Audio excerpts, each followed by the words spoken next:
ko malo atu he tala malo e whanua lo tū pe mo e ako pe ko pui angehe pe mo e whihitu o e iai i he tau kakapa ange whau atu whoke e whapapa ki he tahine princess ko la tū whupia katuko aho ko e talawhikaulahi o Tonga e ki talawhikaulahi o Tonga ki Australiani me mea en mono ka inga pe ki he haa ko toa pe kau tai whanua whare mata pure e kautaki lotu e kautaki ngā he kupu whikawaki i o ai Tonga ko toa pe o ausia ai whare a tangata mo whawhine pe pehe ki he tau whanau. Kai tali rei motoro he mesit lo au ki he Polokalama ko ia wiloa ko e Tatalanga Lepa lo au ko e hoko atu e tau whepotara no aki pe amo Joe Fifita i loa ko wa filosika he lo au whikawaki pe mo whakaukau e tangata filosofa ko e ko Martin Heidegger me se mane ki he Tekinolosia nga eni ngā vavanga lo loto ki he Tekinolosia kai ke uto e whaloloa te uto atu kia wa filosika ke ne kamata mai pa te matoki whipota no aki ai pe MALO au bito MALO John Ia, MALO apito ovalu, pagkapala fesa si olaftan, ai mauwhainga maalie, ke lawa ke to e whoki mai o hoko ata e talatala noa, ki he kawenga mahu inga, tangata filosofa iloa koia me i siamane, ko Martin Heidegger, ai ana ta osi tala noa i he ngai Polokalama ki mua. Ko ki mua pea whahalawelawe ki he hoko atu i he kawenga koni ai tangata filosofa koni ku tō mua tō koe pe ai whakatapu ki he tōtahe o toa ka ma ai ngahi whakatapu o toa pe ko osi hono whakatapu ai owal ka lawa ki whakatala noa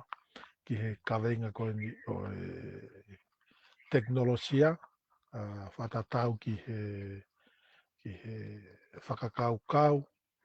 pea mo e whakotu whakakaukau ai tangata filosofa iloa koe ko Martin Heidegger. Ko e Polokalama ko ni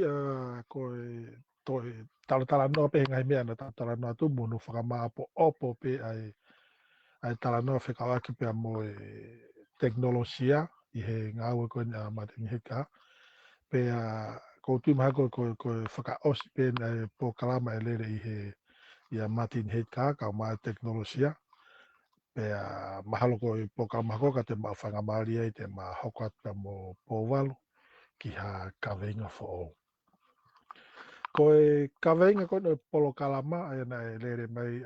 mahalo e Polokalama e ua pe tolu ki mua o ku iloa ko e whehui pe ko e question concerning ai Tekinolosia pe ko e whehui o whekau aki pea mo e Tekinolosia. Ko e taha ne hange pe mo mea ai kawenga mahu inga au pito pe au ku wofi au pito ia ki tau tolu mo e tapa kehe o mamani mo e tō taha ko toa pe i he ngahi konga koe ni ko e mo miniti pe e tau whanonge fo i rea Tekinolosia ko alu lewa e tau ngahi whakakaukau i he ngahi tawhaaki kehe pe mo e ngahi mea kehe o hange ko ni ko ne whanonge pe tau no ke Tekinolosia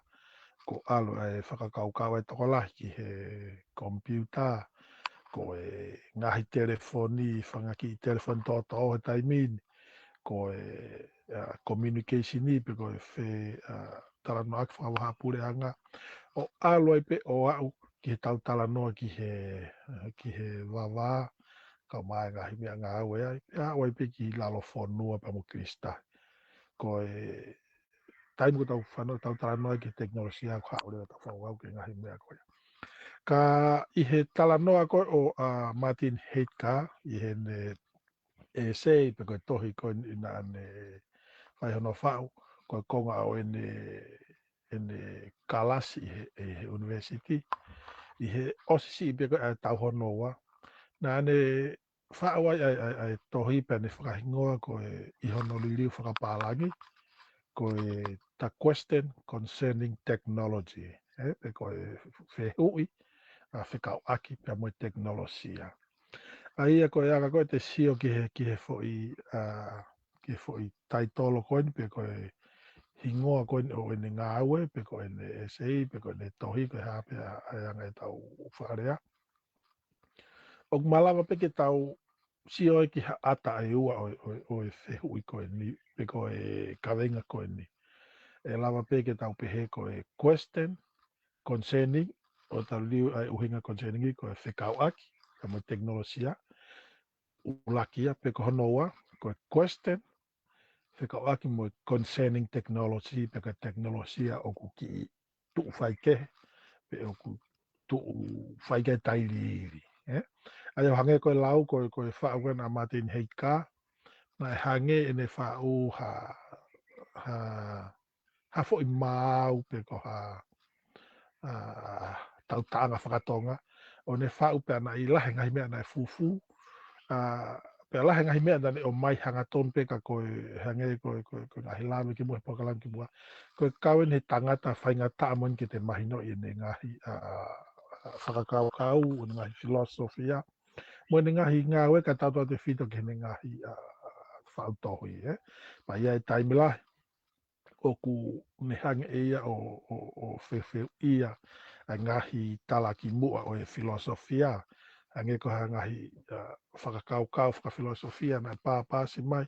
na kawe tangata ko nia nehanga o whewheu ia pe ko nehanga o critique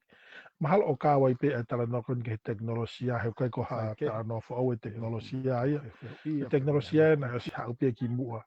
na stala no pe kai ka o filosofa karisi Tekinolosia he kai ko ha I he anga hono fa o ha fa hinga me ana na u pe ko Tekinolosia no ai nga ngau ke fa ke nga ngau to ko na he ki he iwi anga maheno e tangata ka ko tawhaake na whaika ai sio ko whehui a Martin Heidegger whekawaki pia moe Tekinolosia pa ko tui pe mahalo pa walgo whakawhi pento hinga ko Polokalama whaosien ka pa guia I hane ihi kuna whewhai hanga whehui whakakoe Polokalama pe ko fie tāna ke ko tui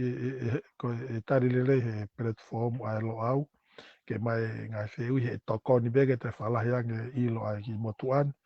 ka o maa ke hoko ko ha toe whakatupu o ha whakatotolo pe ko ha whekumfo o ke te maha ilo lahi ange whekawak pa moe tangata ko Martin Heidegger pa moe ngau ko nu ilo ko the question concerning ai technology he ku hange pe ko lawe ko tangata ino ku whai hono whakakata ke he kakai tola ke tangata ngau whai ngata a tohi whai ngata ke mahi no I pe au ko tangata poto whao pa tau ilo pe ka filosofa ko kakai poto ka kuna o mai na ngai whakakau kau tokoni ka I he ngau ko Martin Heidegger ko tahanga mea ko whakatoka ngai I he anga ene tala noa pe toki asilahi anga he whasosa te ko ki mui tala noa ko ki hene whao ko question pe ko ngai critique anga ka pau fi whakareha taha pe ko ngai whewheu ia pe ko ngai o whakawhekiki ai Tekinolosia mihe no hawanga maheni pe a oi pe ki hene mafuri mai ai fofonga o Tekinolosia ene au mai ke kuonga ko ini pe koe koe Martin Heidegger hange ko klau koe tangata eni whai ngata pe kake ngata pe ai koe tangata na pehe nai hange ka tangata na ki pau Martin Heidegger I he lau e toko lahi ko ngā pe koe ne whai ngā tui pe moe whahinga whakakau o a oi pe ki he whahinga kakaina associate mo tamako ni he koe na kau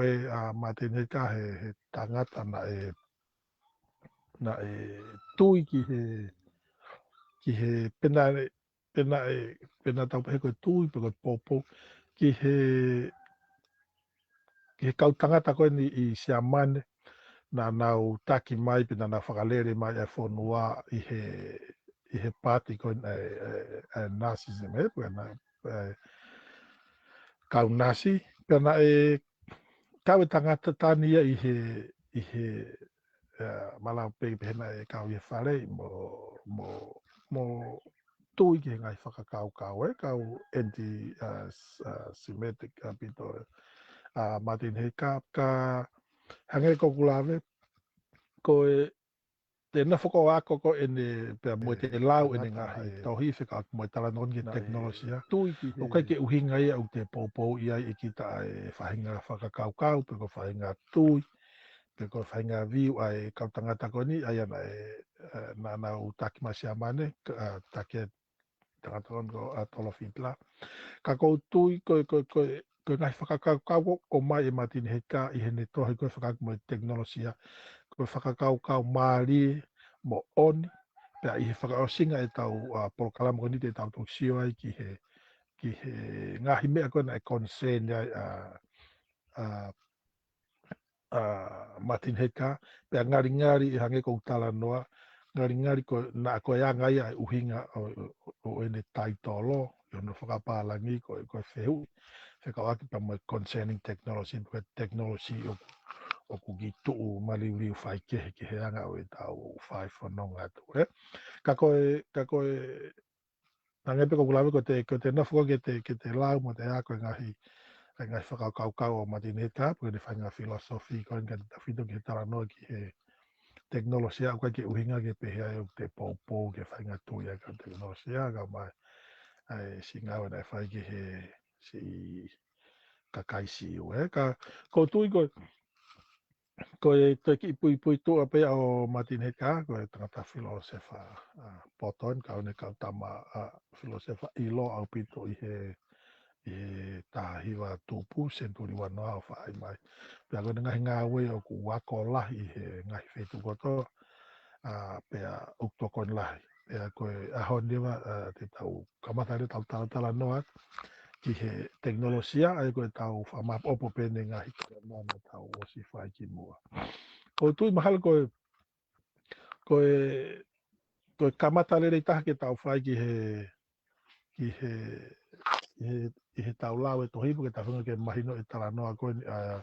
Martin Heka I he ene tohi koe whekaakta mo teknolosia pe koe ne anga ene whehu ia ai teknolosia ko te sio ke sio whakaluku fua ke hanga ko teknolosia mi hene hau ki mua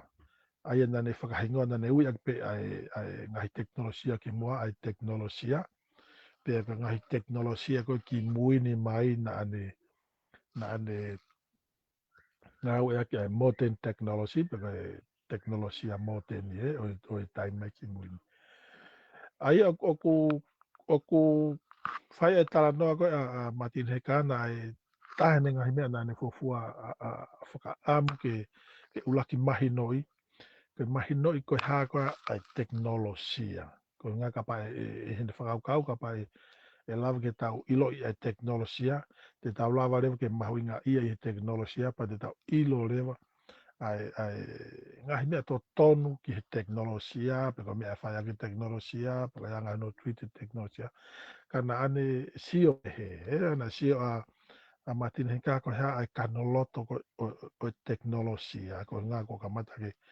tu au mai ngahi mea ke heo I mamani he time ko ia tau ilo pe I he whawhua mai ke vai ua anga senturi ko ni wanoa na lahi ai tupu au mai ngahi mea ko tau pe asa ke sa si asi mai mo te ni whakalaka ke pe movement ko ia asi mai mea na ko post mo te ni ia na vave a pite makape ai ngahi ta au mo taliuriu ai founga o mo ui ai teknolosia a mamani pena whaia Martin Heka e ngā ue ko ni mo ne whenga ke ne hange o siofi whakawiriki ai ka venga koe o teknolosia. Kai ke ilo i piraha to ngai mea na influence ai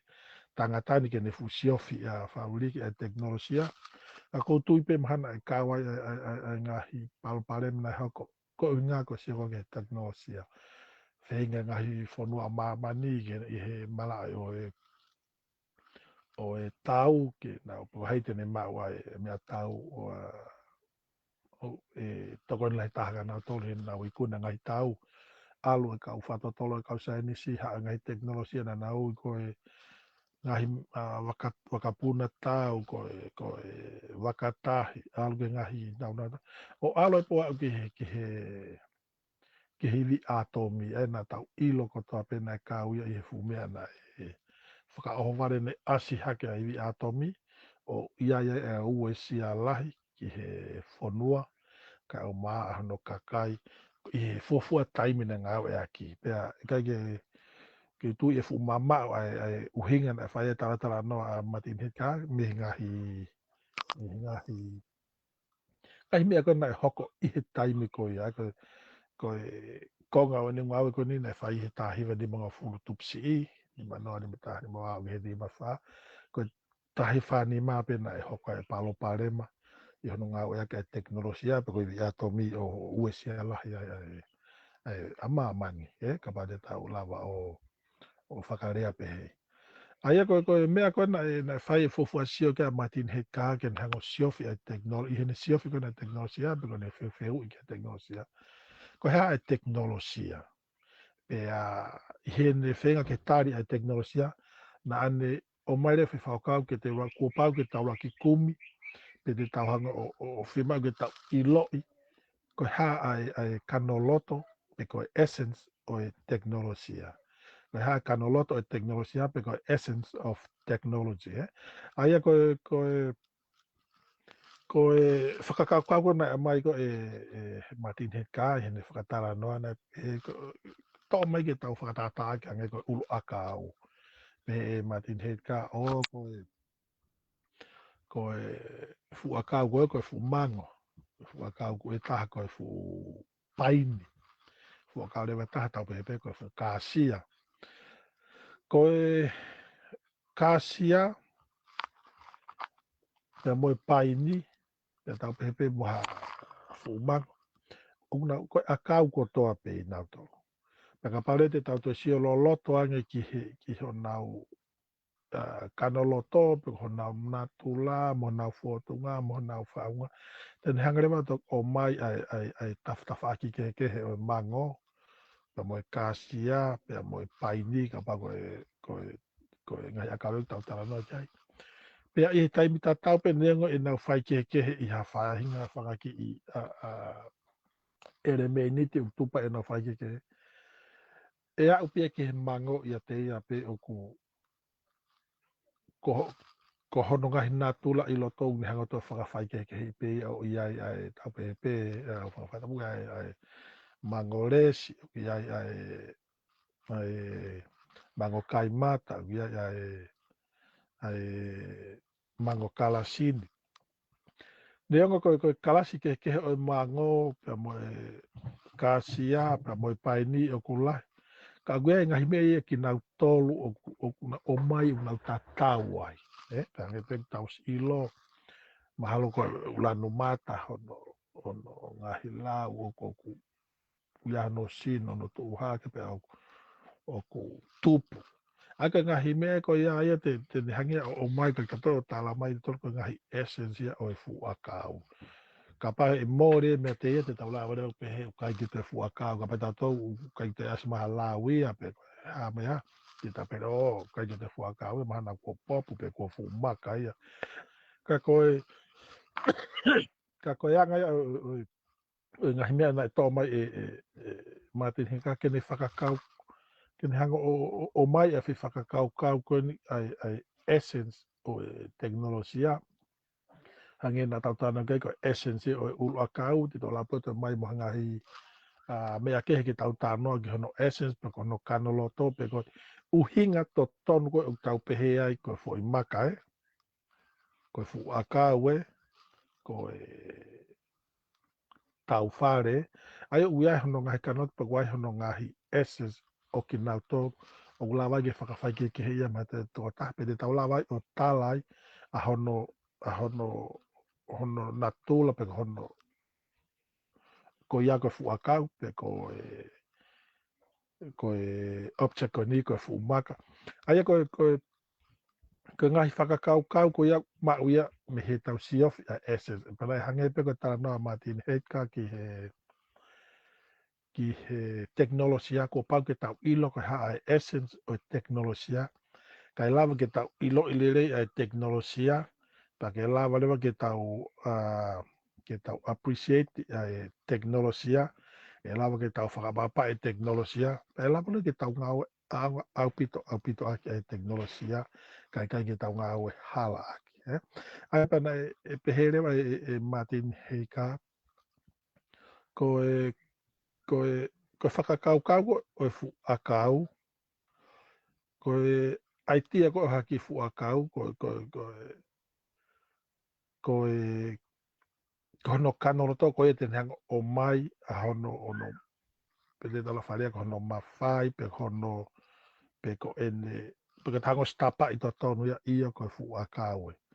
pe ko e tau tanoa ke fu mango pe ko tau tanoa ke kasa te tau lau o whai whanonga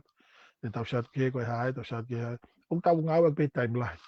ko tau pe sat tau ko ulu akau ko fu akau whakawhai ngā fua pe ke tau tala noa ka ko ngau kai ke tau lawa ilo ai essence to tonu fu akau whanatau ki he kalase fu akau ke tau lawa au ngau aonga hono whakawhai ke hei o ku aonga i he time lai ka ko o mai ai whakakaukau e teknolosia ke tau lawa o ngau e ki whakakaukau ne ulakau ke ngau ki he teknolosia ke lawa ke te lahange tau mahino i ko e teknolosia. I he tau ngā unu mai kanga ke tau sio ke he teknolosia pia moe essence ko o e teknolosia na e sio a Martin Heidegger ki he teknolosia pa ko ia na tupa i hango o fai ini tohi ko ni fai mane ngahi ako o ne whewhew ia a teknolosia ko ngahi ko ni sio he taimi ko ia mahalo na ni sio oku ki i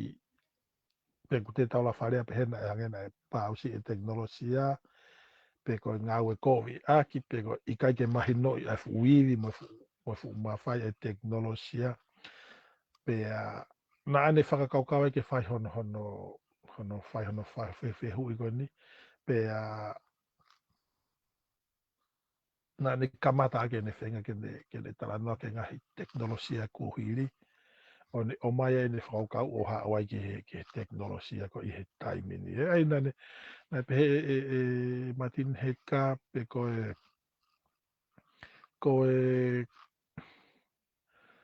ko teknolosia pe ko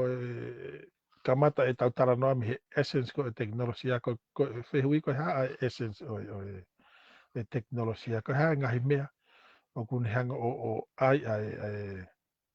teknolosia ke makehe ai pe te tauhango identify pe te tauhangia o ilo ko e teknolosia ia pe na koha mea kehe ia pe hangarewa Martin Heidegger o ngau a teknolosia ko ha whahinga mea au whemau ke tau hange o whakaasi mai hono ata me he whakakaukau hange koe ni koe kapana o whakakaukau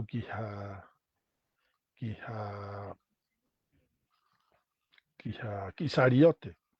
aia ko pau ke hange e au o whai e fo i ngā we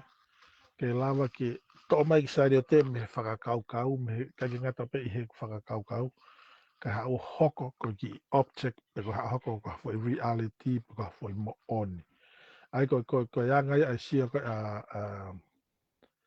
Martin Heidegger ko ki he teknolosia. Ko taimat ko na faisio ko nga ko teknolosia na ihono ai ko hono ngahi uhinga na pego teknolosia ko fo ileana na ulahi tahano ngawagi ko means to an end pe ko halafononga ke ya fo i yola pe ka fo i whakaasinga pe ka fo i ngataanga o hange ko ni ko kapau tape ko end product o fo i whakakaukau ko ha ki i wakapuna lai pepa ai ko means never ko faunga ko te tau lava te tau whai whenga ke tau arrive i ki wakapuna lai pepa ko tau hako ai ki lai pepa o whakafu o spatau tā peru lewa ki hoko ko ki wakapuna lai pepa ai ko means to an end dia ai na lai taha ai ngā ue mo whakakaukau ko o teknolosia ko whakakaukau ko ia ko fo i hala whanonga ki a usia ha fo i mooni pe ka fo i whakakaukau pe ka fo i ngata anga aia koe definition pe ko whakakaukau ia o i teknolosia aia na ngāwea ki me he kuohiri kana hau hoko pe na lahe na ngau e aki tu me he fua kamatana na ngau e aki whakakaukau o mea kotoa pe o ku lava o ku mau na pau pe ko effect pau pe na ia no cause pe na ia no founga e ngā unu mai ke a umai ki he mea ko ia whakatātala hi tahana whangau e aki na ngau e ko ki hono ngahi o ha ipu siliva ke whai ake ko e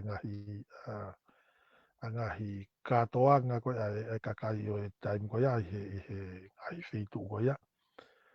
na anau sio ke ipsiliva pan hangrewa o tala mai o wiai ai means to an end o wiai founga mo ngā aue o whemau ke whai hono whakahoko ke au sia ai end pe ko end product ko e fo i ipu siliva ai ana whai whakaukako ke whai ake ngahi katoanga ai ko ngahi whakakaukau ia o teknolosia ai na whakakaukau ke cause mba mo effect ko ip ko cause ko ngahi faunga na whai no ngahi pe a pe ni ya me ngai taimi na o ngahi hamala pe mo whao na pe ko teknolosia ai pe ngahi ai fui whao ke hango puke hango wapapa ua ako ngai taimi na nau kamata mai na ai ki mai ha ia ko no ai be fui whao fo tu ki ake hamala ai ko tuku au mai ai teknolosia i ngahi taimi ki mua ngahi taimi o kau filosofa kalisi o whai mai pe o au mai ki taimi ko o Martin Heidegger ko kamata rege asi mai pe to whakalalahi mai asi mai ai ngahi whaunga kehe hono ngau e ake ai teknolosia pa ke alo maalungang kana iai pe si a Martin Heidegger o ne whakamata rege ke essence mo kanolota e teknolosia o ne pehe ko teknolosia ko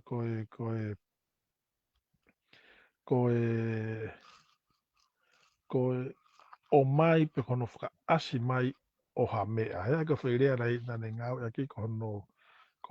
bring forth o ha whahinga mea ke arrive mai ke au ki ha whainga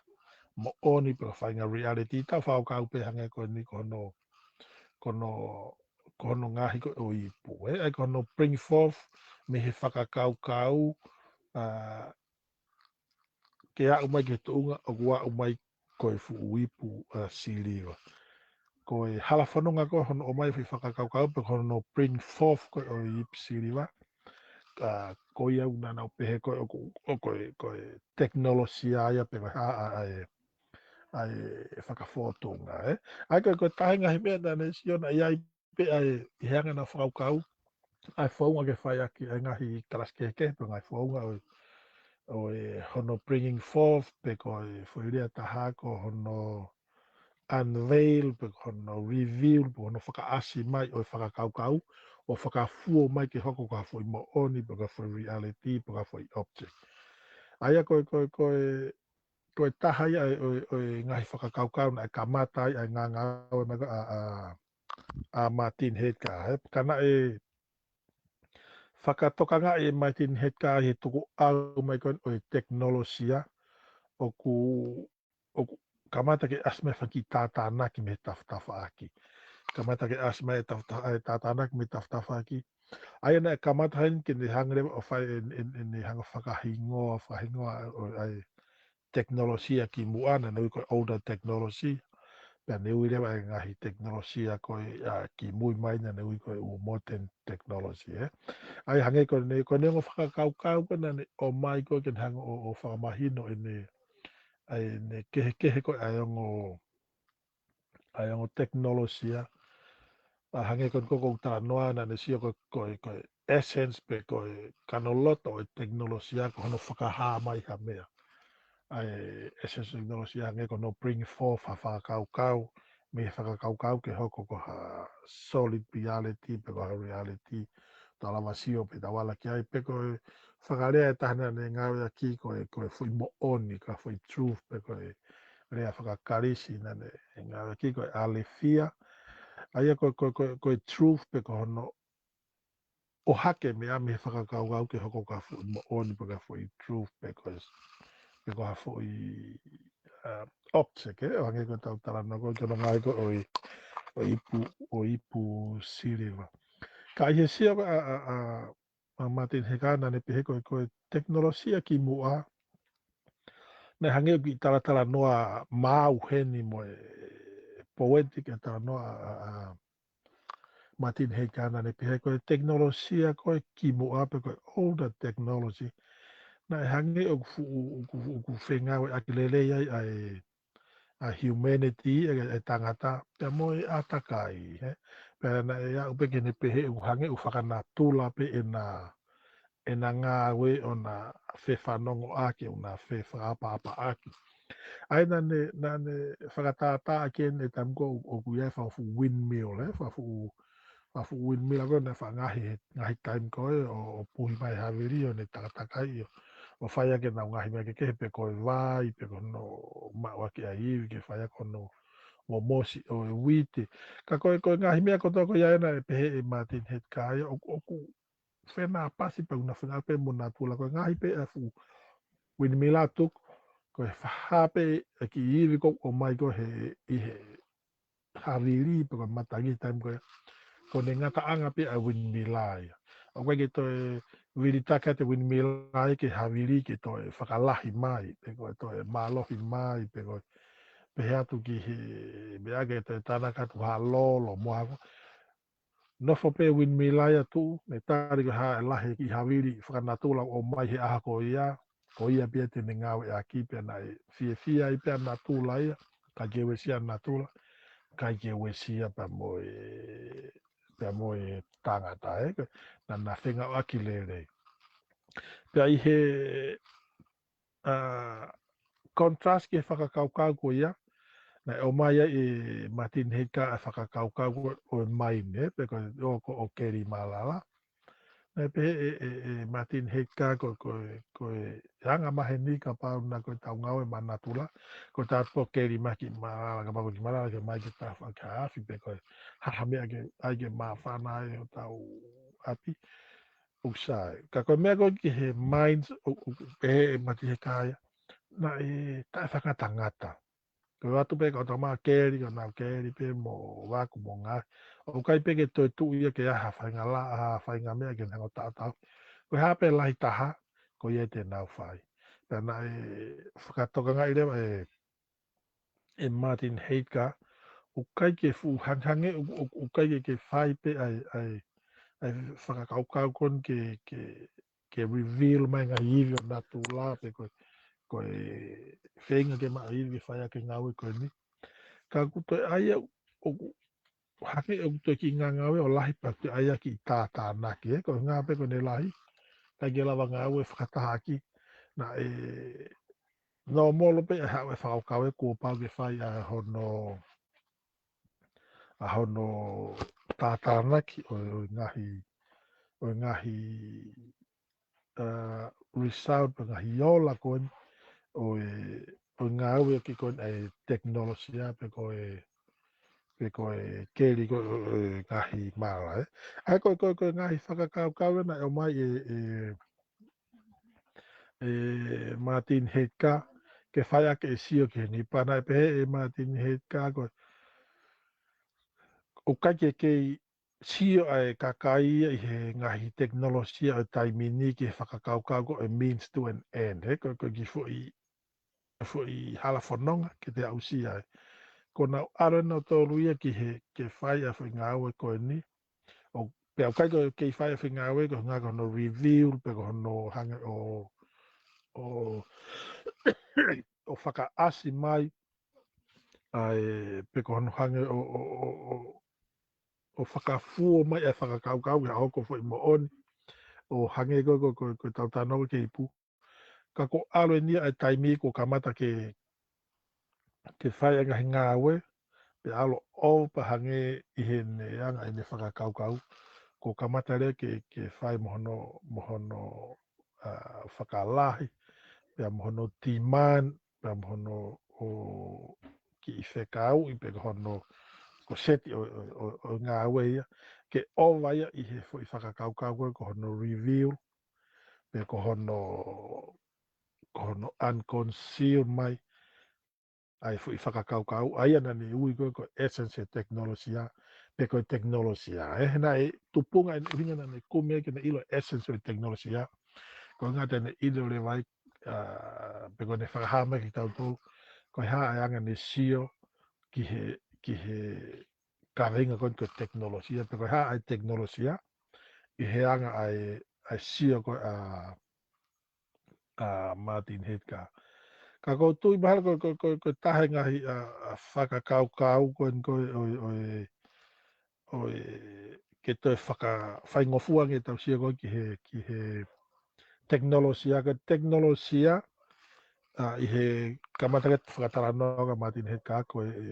angai ulau ko means to an end pe ko ki mea ngā ua pe ko ki hala whanonga ki tawa waki pe ko tau arrive i fie mau pe ko foi end product na fai fie mau pe fai sio ki te te apeki foi whakatata ko ni hange ko fie mau ki keri ki vai tupu ka pau fie mau ki keri ki vai tupu ke fai meha inu ko whakakaukau na mai ko ngahi means ke tau lawa i ko o arrive i ki vai tupu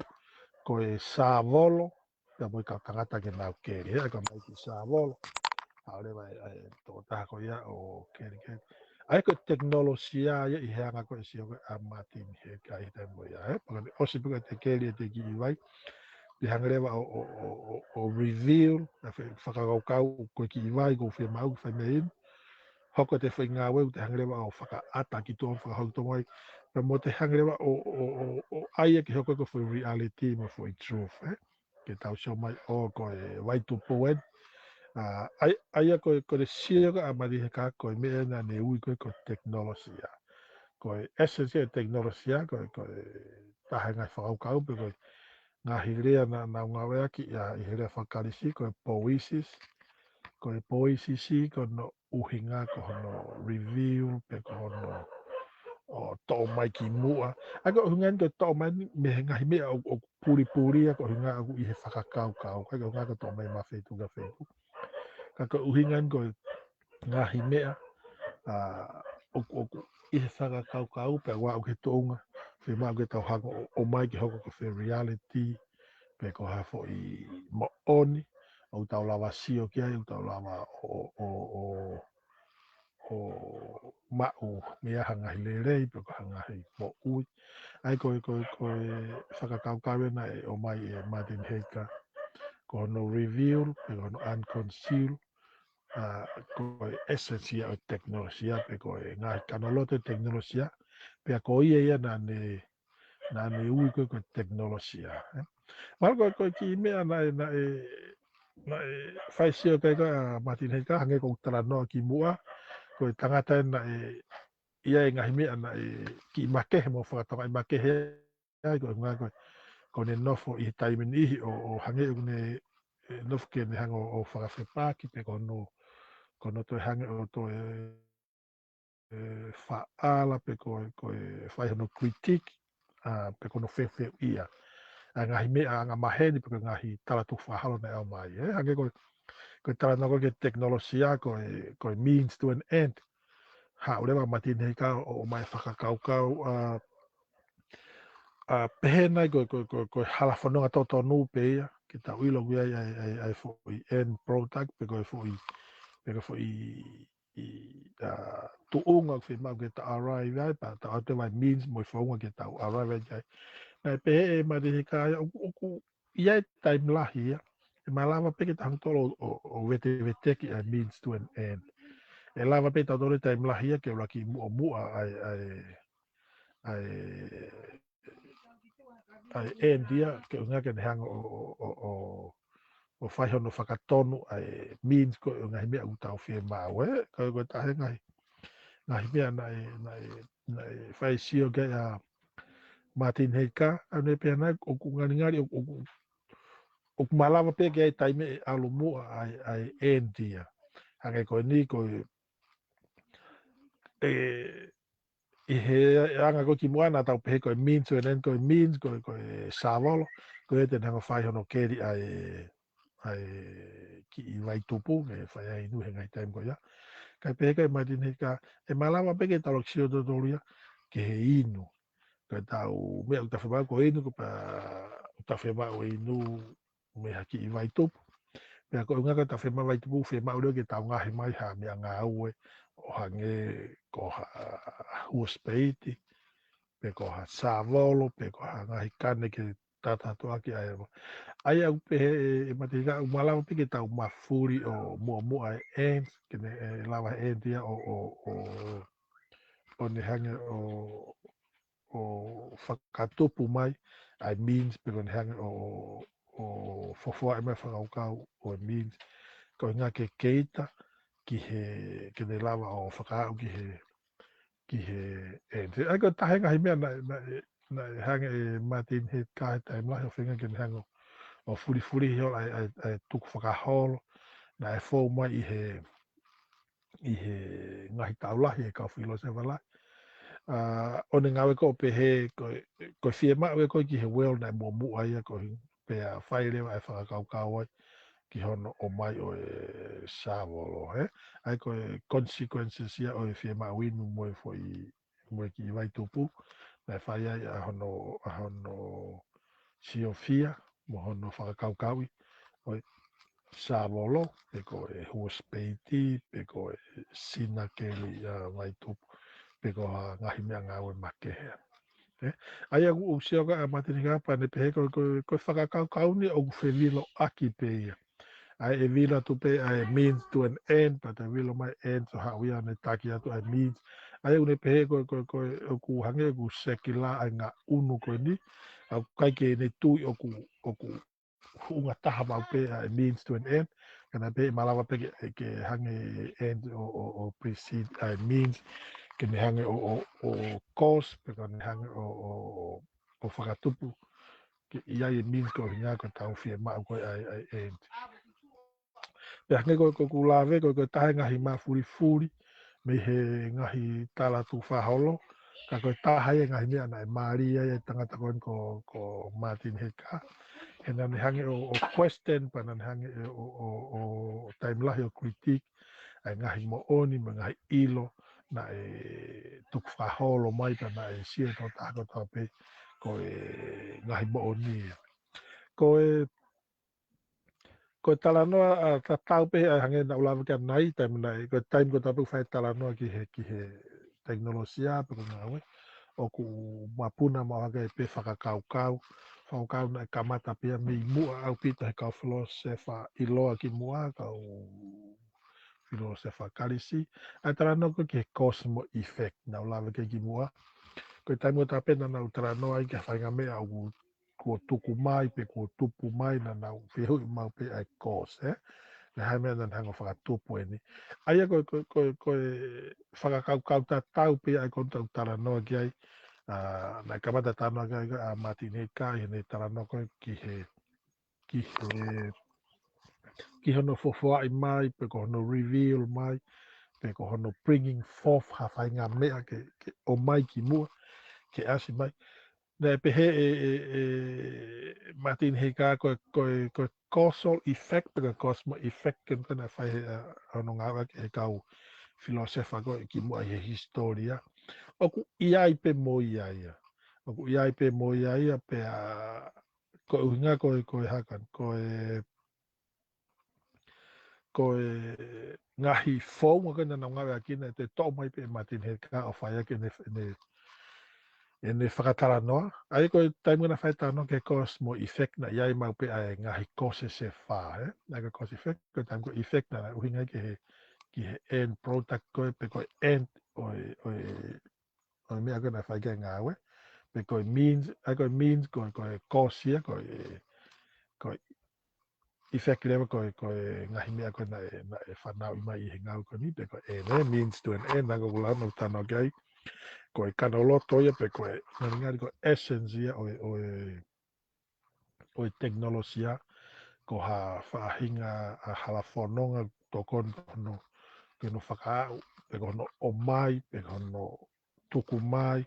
pe kono fofoa I mai, pe kono whakaha mai, o ha mea, ke ha hoko ko ha foi mo oni, na ula ke nai ko alifia ko foi mo oni, o tupu ia mi hono o bringing forth, pe ko essence ia o Tekinolosia. Ai ko amane tau tara noa ki whakaukau ko cosmo effect, pe hange pe ku mo mea na tau tara noa ke ngahi Polokalama ki mua, o ku iai ngahi causes ke he wha, ke whai ake arrive I he end, pe koe protaki koe, pe koe I loko na e whema koe ke whawhua I mai ki hoko koe reality, Angai ki na pana tau sia koe ki he ipu siriwa, ke taha pia ngai whaukau, na au pia kau tangata filosof karisi na nau ngau eaki. Kana nau wahewahe ndo ki he kalase wha ai ngahi causes, pe koe ngahi whaunga koe e whaia ono ngahi a mea, pe koe ngahi means ki te arrive ai ki he end, ki end product I, pe koe end ngawe u te whai, pe koe ia kou te ngawe ki he Tekinolosia. Ai koe ngahi kose se wha ko ni, I he rea whakakarisi, koe kosa materialist, ai koe ngate ngahi material, pe koe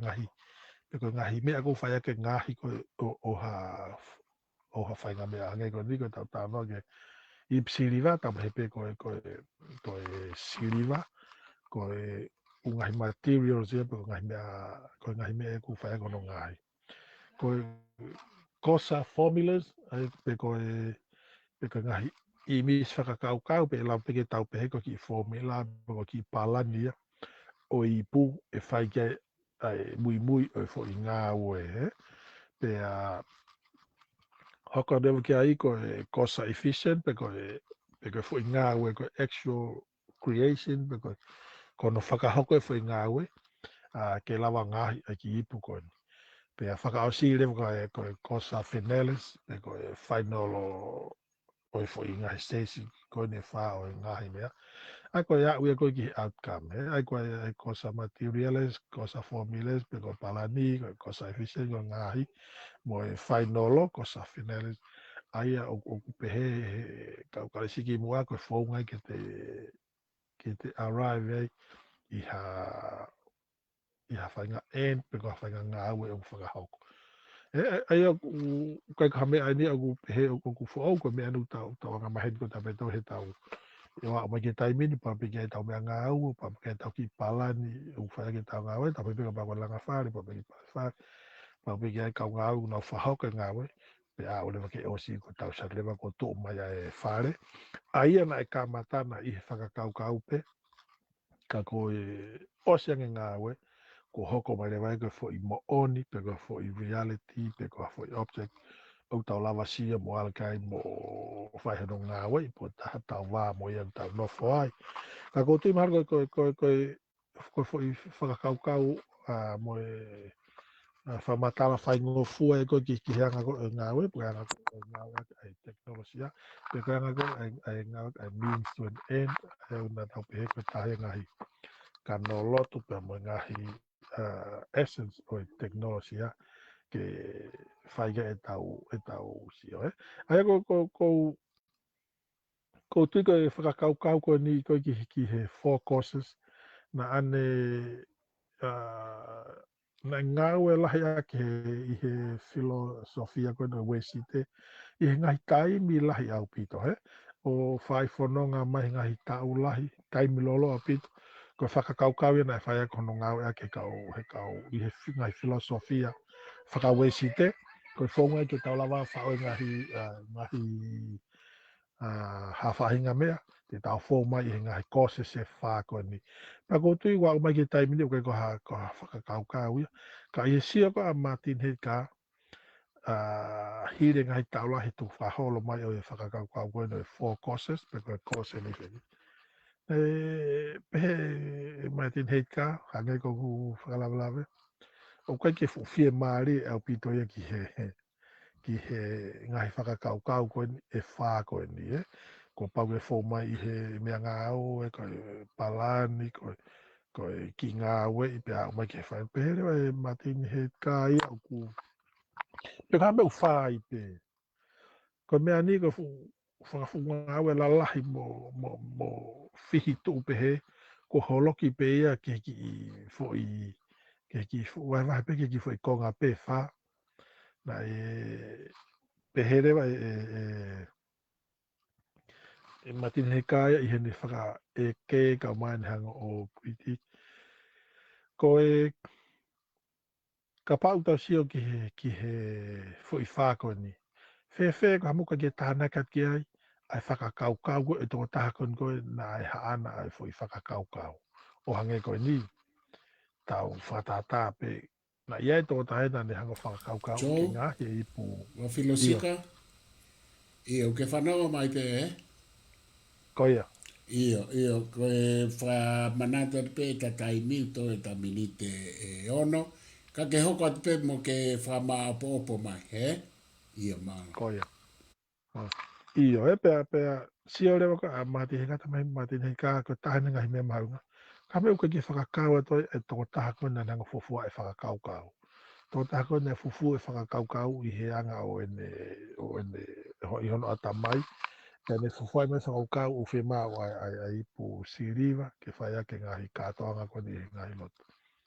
pea kono moni na ka ki whema o e Martin Heidegger ke ne hanga o ri ake ai ngahi whaunga ko ne wha kana e whema pe Martin Heidegger ke ne te hanga ki whakamasi lai whakamasi lai pea hangai ko kulawe ki moana ne te hangi pe o te whakamalohi I mai pe ai whakakaukau ko taim ko utau whaawai ha mea o kuia ko poesis pe ko tau hanga o bring forth ha whahinga whakakaukau kana pe he Martin Heidegger ko Tekinolosia I taim ko tau hanga I roi whakakaukau pa tau hanga lewa o whainga ke tau hanga o to'o mai whi whakakaukau ki tua o whakasino pe ko no o reveal mai ko for truth and nga ko area karisi ko poesis pe ana pe he Martin Heidegger ko pau ko for me ka e makehe ya me kita ko te fai whakakaukau o hange ko ni ko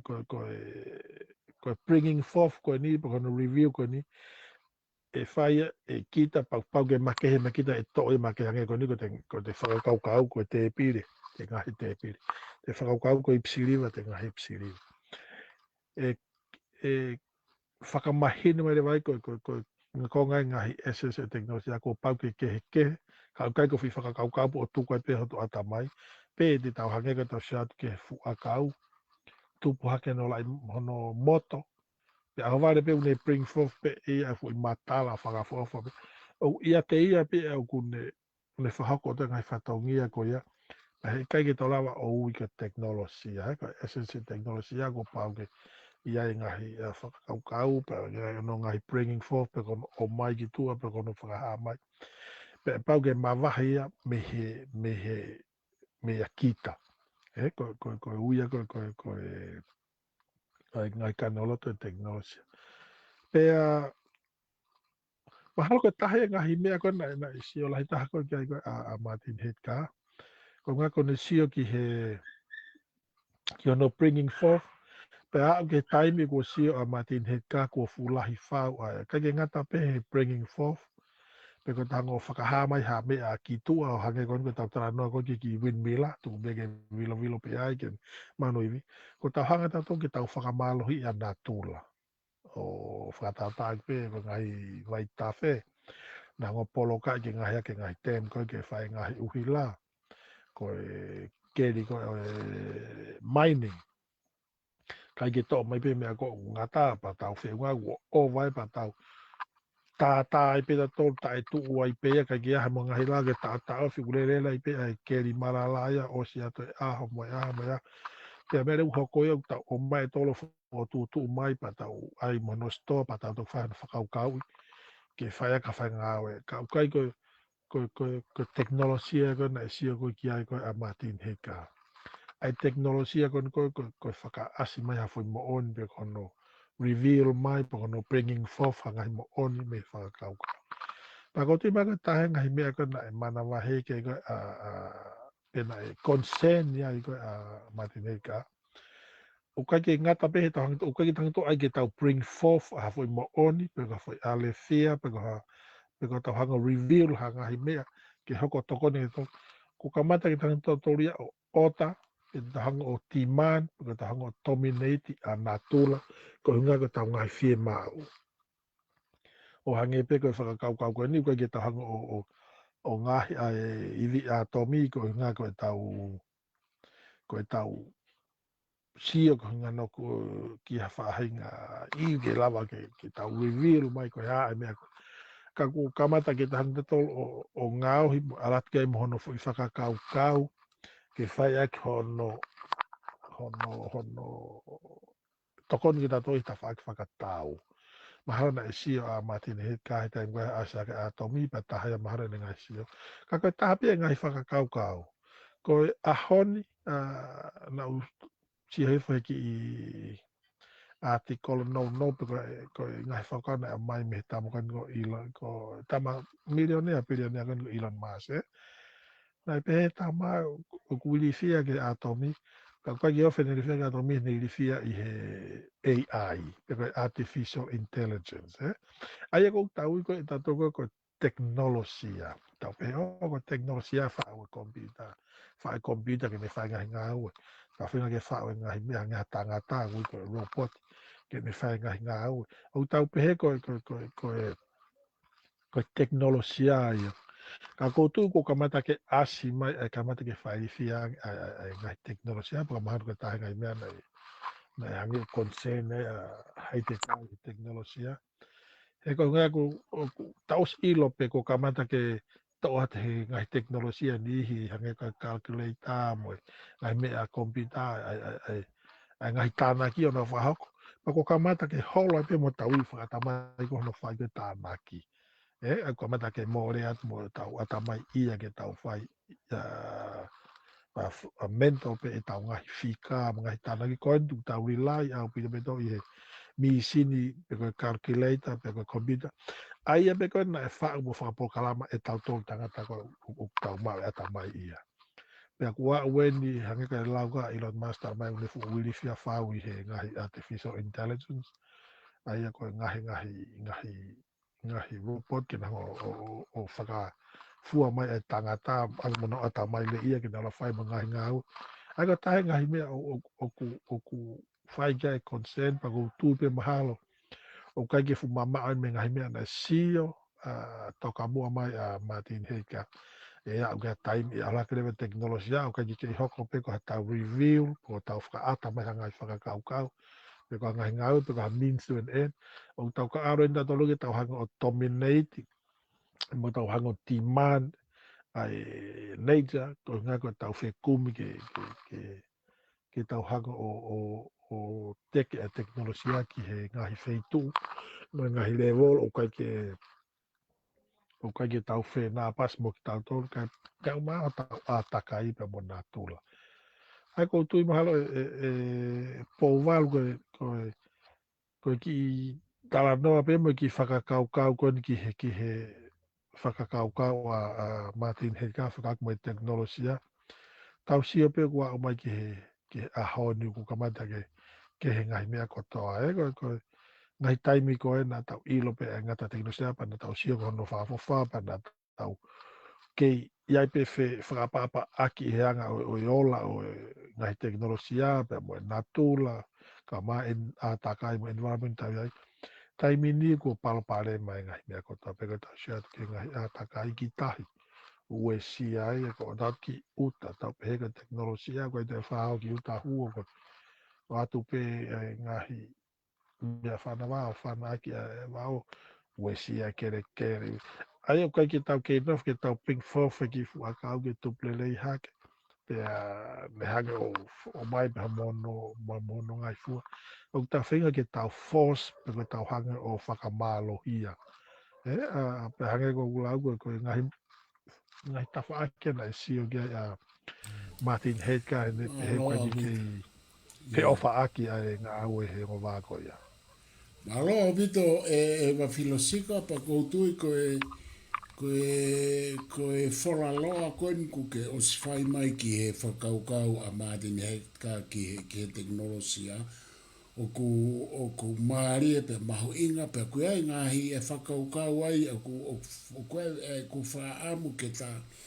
ke ta hoko atu he polokalama hoko ke ta tala noa mo hanga o atu e ngahi whakaukau koe atu maho inga o pito pe mo ngahi whehui ka koutui mahalo ka pau e saibe ka te koe inga ke